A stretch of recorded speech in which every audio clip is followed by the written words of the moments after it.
Hello guys, I'm back with another video. First of all, I would like to thank you for the tremendous support that you've shown in my prior videos.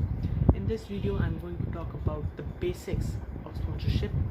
What is this and how can an individual get to be sponsored in elite companies that are named. And apart from it, I'll try to answer all the frequently asked questions that every cadet or every aspirant has there in his mind. So let's begin without a further ado. The first question that is most asked is what is sponsorship and how can we get it? So sponsorship is basically a written agreement which a company provides you after they have selected you based on four major intervals. First, that they take your written exams. Then if you pass the written exams, you have to qualify for the interview, and if you have qualified the interview, you have to undergo a medical test by a DG approved doctor, and the fourth process is the psychometric test. So if you pass all these steps, you finally get the sponsorship letter from a company. Now in layman, it is a guaranteed pre-C placement. It says that if you are medically fit throughout your course for 1 year in DNS, then and you pass all the semester exams, you will be able to undergo training for 18 months on a company's vessels. So you don't have to look up for a company when you enter the college, as you already have been placed in the company. You just have to complete your course and just study well, pass all the semester exams, and yes, last but not the least, be medically fit throughout. The second question that is most asked these days is whether to go for DNS or for BSc. Well, DNS leading to BSc or BSc. Now in DNS, you get sponsorship, which is a short placement. So you are already have a free mind when you are into course, that you have already been placed and now you just have to study. But in BSc, which is a course of 3 years, the companies will come into college and you will have to undergo placement test, interviews afterwards. So every candidate or aspirant that wants to get into this field, basically into tech side, must always go for DNS, which is a 1 year course, and it leads to BSc.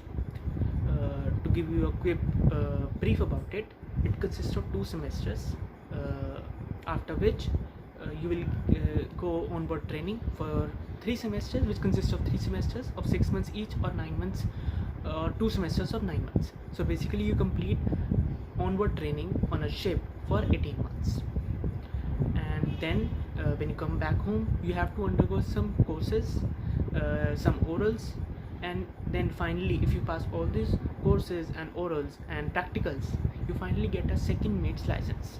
But nowadays companies send you on a ship for the first time after getting the second mate's license,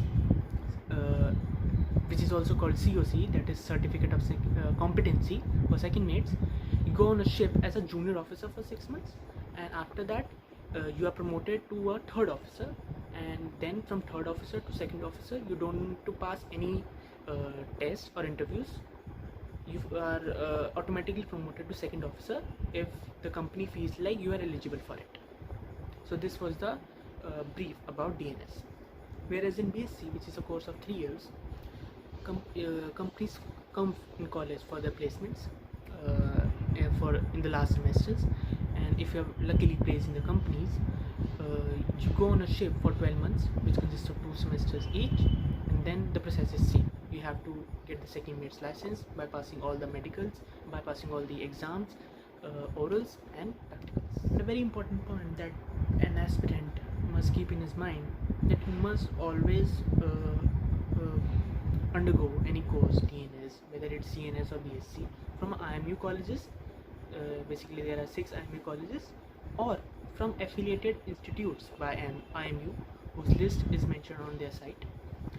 Sometimes many colleges will attract you that they will give you 100% assured placements, but at the end of your tenure you won't get a CDC. CDC is just like an identity card for a seafarer. So they might promise you that you will get the CDC, but at the end of your tenure for course, you will. So now jumping on to the $1 million question, that how to get sponsored in the coming Feb 2022 batch, knowing everything about the sponsorship. Then let me tell you the process that I followed, how I prepared for my sponsorship interviews and exams.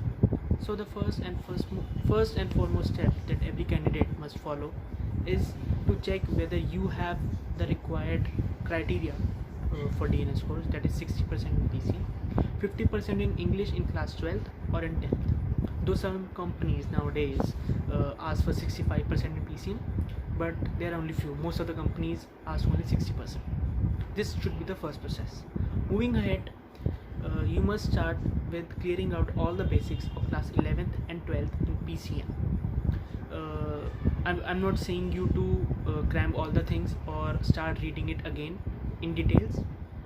Rather than that, what you can do is, because in this field you are not asked very detailed questions, you are just asked very basics, so that company can know if you have a basic idea of PCM or PCM in class 11th and 12th. Which today onwards, make it a habit to revise at least 2 to 3 chapters each day and go through the chapters every week or every month at least, so that by that time you appear for interview exams and you are already well with it and you know everything about it, so you don't have to make a big about it. Now moving ahead, the second part of the exams is geography questions, reasoning questions and English questions.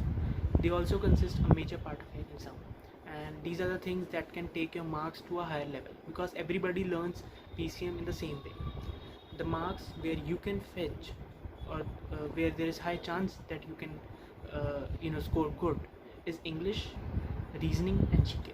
So for that, what I followed is, you can go on examveda.com, you can practice some questions. There are various topics in English like grammar, then error detection and many more. So you can start doing it from today onwards. Revise at least 1 to 2 topics each day. It may take 5 to 10 minutes for one topic, so it's not a big of a headache. And then moving ahead, you can also start reasoning questions, because they also consist of about 25 questions in the MCT. Then these all sum up the topics. Now moving ahead, in interviews of Anglo Easterns and some other companies, you may also be asked some questions from trigonometry of class 10th and 9th. So must you just try to be sure that you are well with it and you have cleared out all your basics. And last but not the least, you must be prepared with the basic structure of the ship, duties of a deck cadet. These are the frequently asked questions that you may be asked in an interview. Interviewer asks these questions to you to check whether you are passionate enough for this field, or you are just getting into this field for money as every other guy does. Now, being an aspirant for Feb 2022 batch and hoping to get sponsored, you might be wondering when the forms will be released and what is the best time to fill those forms. So I've just asked one of my senior. He's saying that the forms for Great Eastern have already been released, so you can fill them ASAP. And moving on, forms for Anglo Eastern, SIMS and other companies might be released in the coming month in November. You can start visiting their sites in mid-November, and you can start calling them.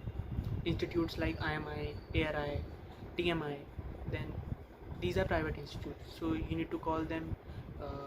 Be alert, be precise, and just do not leave this opportunity, because this may be the last chance.